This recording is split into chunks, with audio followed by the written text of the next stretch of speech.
여러분 안녕하십니까? 어느새 소리 없이 제자리를 찾아오고 있는 가을입니다. 새롭게 시작하는 9월 첫 주 WBC 복귀TV 전남방송 뉴스 전해드리겠습니다. 먼저 전남 각 지역의 주요 뉴스 전해드립니다. 전라남도는 얼마 전 새로운 기회를 전남과 함께하자는 의미로 세계가 주목하는 전남, 사람이 모여드는 전남을 표현하는 새 도시 브랜드 디자인을 선보였습니다. 이번 브랜딩을 잘 보여주는 사례로 2024 파리올림픽에 출전한 전남 소속 및 전남 출신 선수들의 토크 콘서트가 있었습니다. 김남 기자가 보도합니다.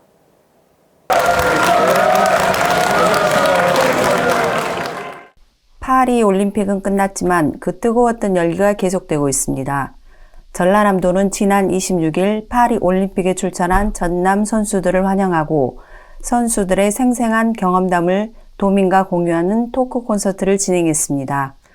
이번 파리올림픽에 출전한 전남 소속 및 전남 출신 선수는 10명이고 금메달 2개, 은메달 4개, 동메달 1개, 총 7개의 메달을 획득해 대한민국 선수단을 선전할 기회였습니다. 이날 환영식에는 양궁 여자 단체전 금메달과 개인전 은메달의 순천시청 소속 남수연, 펜싱 사브르 여자 단체전 은메달의 전남 도청 소속 최세빈, 복싱 여자 동메달의 화순군청 소속 이매지, 사격 속사 권총 은메달의 곡성 출신 조영재, 사격 트랩의 신안 출신 이보나 선수와 가족들이 참석했습니다.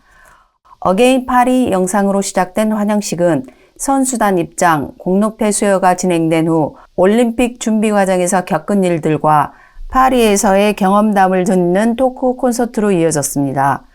김영록 전남도지사는 전남도는 대한민국 체육계의 변화와 획기적 발전이 있기를 도민 모두의 마음을 모아 응원한다고 밝혔습니다. 이번 행사에는 미래의 올림픽 주역이 될 전남체육고등학교 학생들과 200여 명의 청년들이 참석했습니다. 복지TV 뉴스 김난입니다. 다음 뉴스입니다. 해상풍력 1번지 전라남도가 분산 에너지 활성화 특별법 시행을 계기로 글로벌 에너지 수도로 도약의 바람을 일으키고 있습니다. 해상풍력 사업으로 지방 소멸 위기를 극복하고 더 나아가 풍력 발전과 섬을 연계해 국가 그린 수소 산업의 중심지로 거듭나기 위한 전라남도의 발걸음에 김재상 기자가 함께했습니다.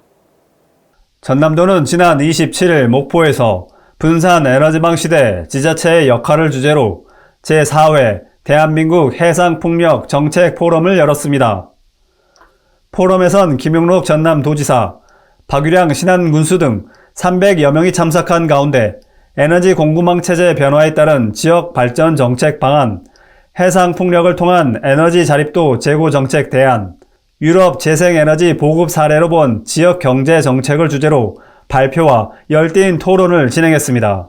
김영록 전남도지사는 해상풍력은 인구 소멸을 극복하고 국가 균형 발전과 탄소 중립 시대로 나아가는 해결책이라며 전력 개통 해결을 위한 에너지 고속도로 건설과 개통관리 변전소 지정 철회, 개발 이익을 도민과 함께 나누는 모델을 마련하기 위한 이익 공유 법제화 등을 촉구하며 해상풍력 활성화에 대한 강한 의지를 보였습니다.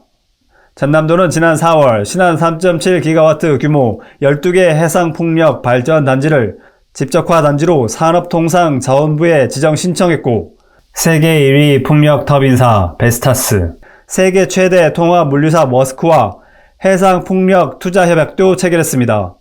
전남도는 앞으로 공공주도 모델을 확대해 지역 산업을 육성하고 주민에게 바람연금 혜택을 제공할 계획이며 해상풍력을 조선업과 함께 대표 산업으로 발전시키기 위한 정책을 추진하고 있습니다.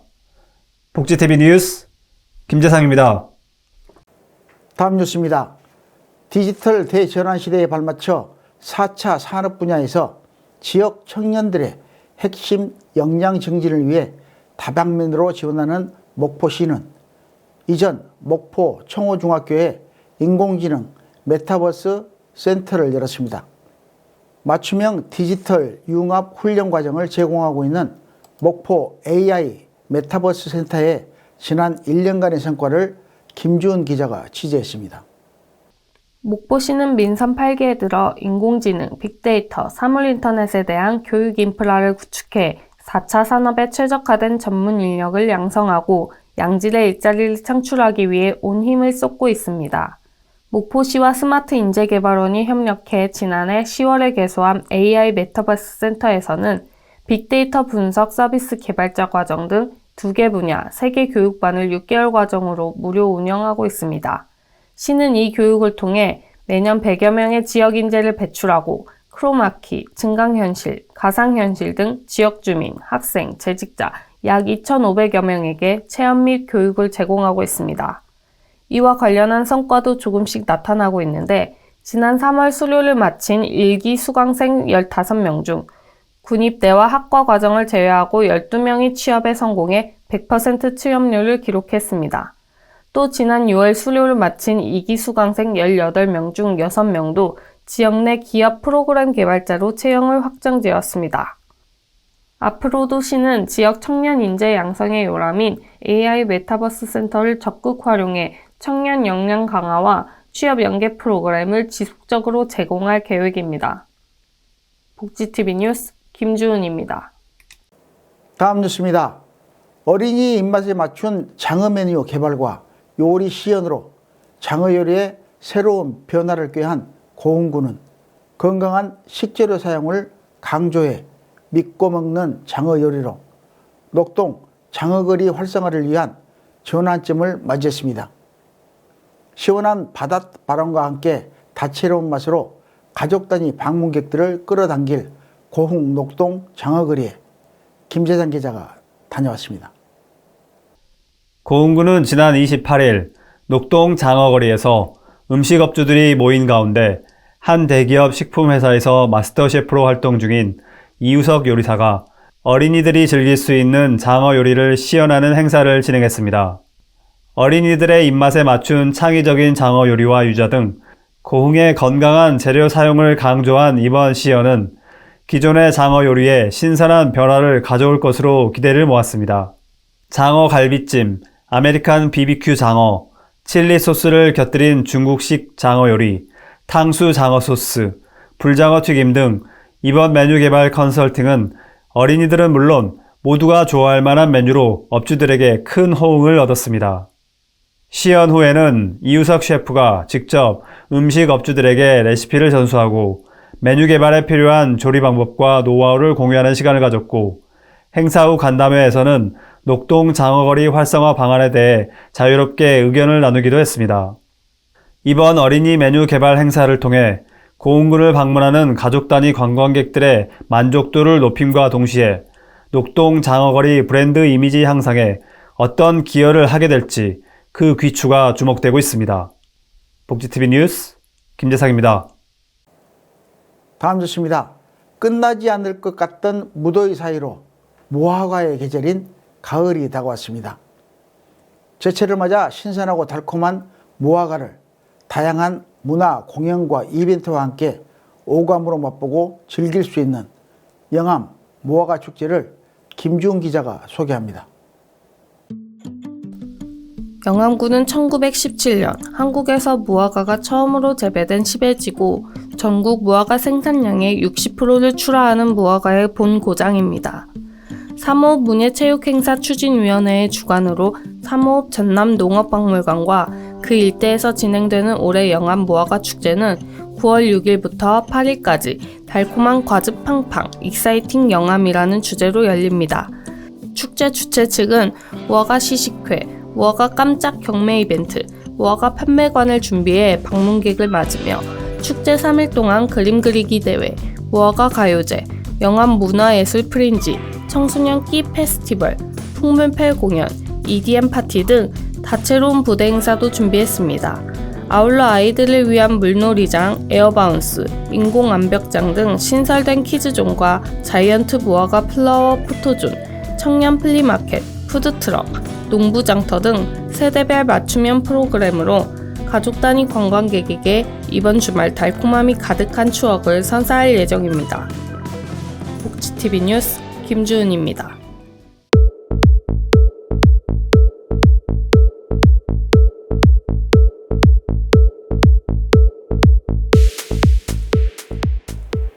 전남 각 지역의 사건 사고 소식 전해드립니다. 지난달 28일 오전 10시 10분경 한평군 해보면 금계리의 한 채석장에서 50대 굴착기 기사 A씨가 매몰됐다는 신고가 119 상황실에 접수됐습니다. 신고를 받고 출동한 소방당국은 사고 1시간 만인 오전 11시 10분경 A씨를 구조했습니다. A씨는 갈비뼈와 발목이 골절돼 병원으로 이송됐으며 생명에는 지장이 없는 것으로 알려졌습니다. 경찰 조사 결과 A씨는 돌을 옮기는 작업을 하던 중 사고를 당한 것으로 확인됐고, 경찰은 동료 노동자들을 대상으로 안전수칙 준수 여부 등 정확한 경위를 조사하고 있습니다. 다음 나주 폐기물 처리공장 화재 소식입니다.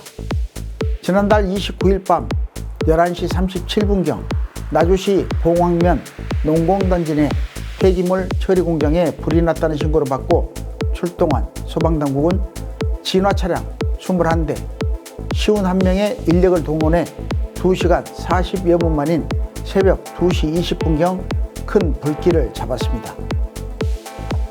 공장 건물과 폐기물 보관창고로 쓰이는 부속 건물이 모두 전소됐지만 인명피해는 없는 것으로 파악됐습니다. 소방당국은 불이 난 공장이 폐합성 수지를 재처리하는 공장으로 가연성 물질이 많아 잔불 진화에 긴 시간이 소요됐다고 전했고, 계속해서 이어진 진화 작업 끝에 사흘 만에 모든 불이 꺼졌습니다. 다음 영암 성인게임장 화재 소식입니다. 지난 1일 오후 1시 30분경 영암군 3호읍의 한 성인 게임장에서 화재가 발생했습니다. 불은 소방대원 46명과 장비 16대에 의해 15분 만에 꺼졌지만 이 화재로 방화 용의자인 60대 중국인 남성 A씨 1명이 숨지고 종업원과 손님 등 4명이 중경상을 입어 병원으로 옮겨졌습니다. 경찰은 숨진 남성 A씨가 인화물질을 들고 가는 폐쇄회로 영상과 돈을 잃었다고 소동을 벌였다는 목격자 진술 등을 토대로 방화 가능성이 높은 것으로 보고 정확한 사건 경위를 조사 중입니다.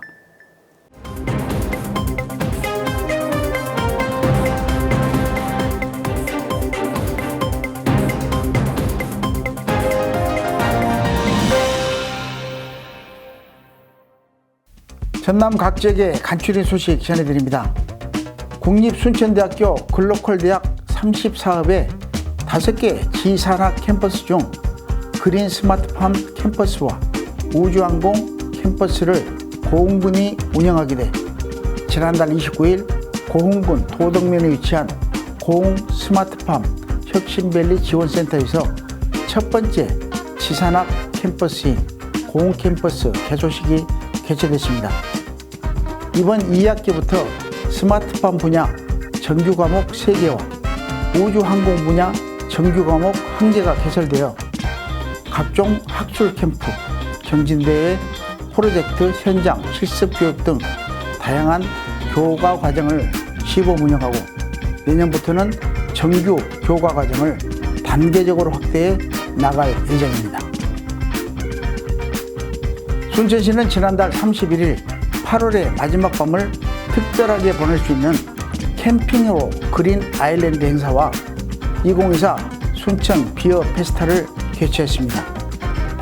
1박 2일간 그린 아일랜드에서 개최된 캠핑 행사는 72사이트 규모로 예약 개시와 동시에 매진할 정도로 참가 열기가 뜨거웠습니다. 캠핑뿐만 아니라 비어 요가, 새벽 어싱, 마술쇼, 레크레이션 등 다양한 이벤트로 참가자들의 즐거움을 더했고, 어촌 그린광장에서 열린 비어 페스타에는 맥주와 함께 즐길 수 있는 공연과 다양한 프로그램을 마련해 시민들의 즐거움과 지역 경제 2마리의 토끼를 잡았습니다. 목포시가 지난달 27일부터 9월 1일까지 2024 코리아 오픈 배드민턴 선수권 대회를 개최했습니다. 이번 대회는 전 세계 배드민턴 팬들의 관심을 모으는 세계 배드민턴 연맹 월드 투어 슈퍼 500 대회로 23개국 정상급 선수 250명 및 임원 등 선수단 500여 명이 참가해 뜨거운 경쟁을 펼쳤습니다. 목포시는 대회 주 경기장인 실내체육관 주차장 문제를 해소하고자 목포 종합경기장 서문에서 실내체육관 입구까지 운행하는 셔틀버스를 배차했고, 온열질환 환자 발생 및 코로나19 확산 방지 등 대회 안전관리 대책을 마련함과 동시에 유관기관과 합동해 관내 숙박 시설 점검과 경기장 주변 환경 정비를 진행하는 등의 꼼꼼한 준비로 대회를 성료했습니다. 고흥군은 9월 13일부터 시작되는 2024년 국가유산 미디어아트 고흥 군청사기 요지 행사를 앞두고 군청문화박물관 강당에서 조선정기 광요 성립에 따른 홍양인의 요업 변화라는 주제로 군청사기 학술대회를 개최했습니다. 2024년 국가유산 미디어아트 고흥 군청사기 요지는 오늘 12일 전야제를 시작으로 13일부터 다음 달 6일까지 24일간 진행됩니다. 행사에는 미디어 아트, 도자기 만들기 등 다채로운 체험과 볼거리가 제공될 예정입니다. 간추린 소식 마칩니다.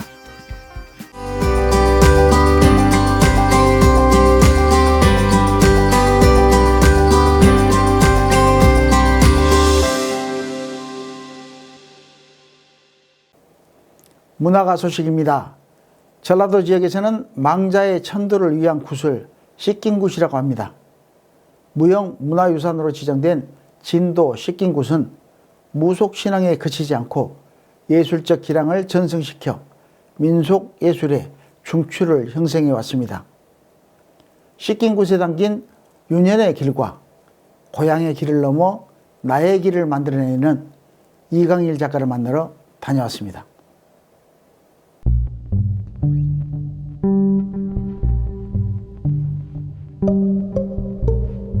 일반적으로 지금까지 그 그림들이 이성, 그러니까 지식 중심으로 보통 그림을 그려요.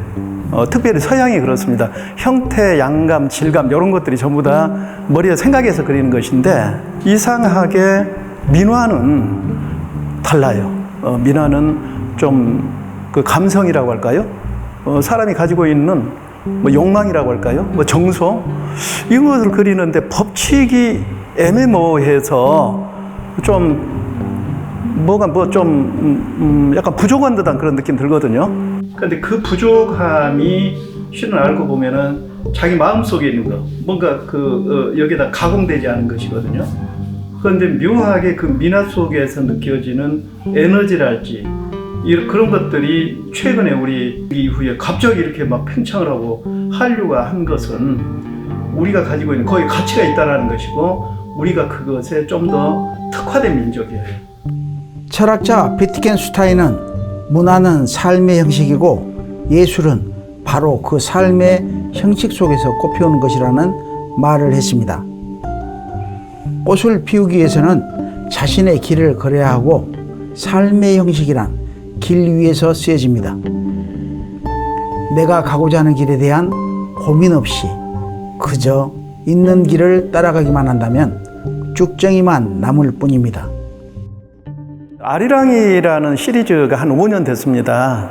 그런데 2년 전에 내 고향 해남길 아리랑을 또 했다가 지금 2년 후에 이 남도길 아리랑인데, 약간의 삶하고 죽음하고 우리 민족의 이런 것들하고 막 어울려요.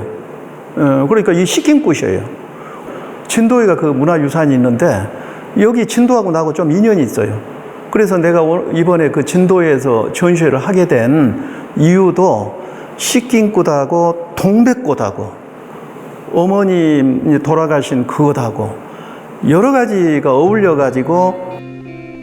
이강일 작가에겐 해남, 광주, 서울, 미국, 다시 서울, 그리고 목포에서 당진까지 여러 갈래의 길이 있었지만 그의 길은 결국 하나로 귀결됐습니다.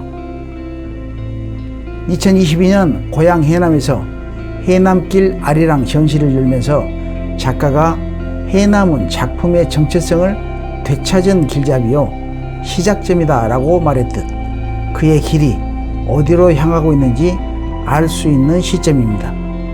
옛날부터 강진에 대한 뭔가 내 뿌리 이런 것을 그려야 되겠다고 했는데 이번에 이 진도에서 그 남도길 아리랑을 하면서 강진이 아주 강하게 뭔가 이 소재로 나한테 와요. 나의 길 아리랑, 남도길 아리랑, 해남길 아리랑. 그런데 전체적으로 보면은 그 남도예요. 그렇게 내 삶이 내가 태생지가 그 남도기 때문에 전남 해남 그 삶의 내 과거의 역사인데 그것을 좀 표현하고자 해요. 아리랑에는 우리 민족의 한이 들어 있습니다. 정확히는 민중의 마음, 어머니의 마음, 어머니의 어머니의 마음, 그 어머니의 또 다른 어머니의 마음이 숨쉬고 있습니다. 몇 명이었을지 모를 어머니의 마음이 모여 공을 들이고 청수를 뿌리며 정성의 씻김을 한 덕에 작가는 길을 찾았는지도 모릅니다.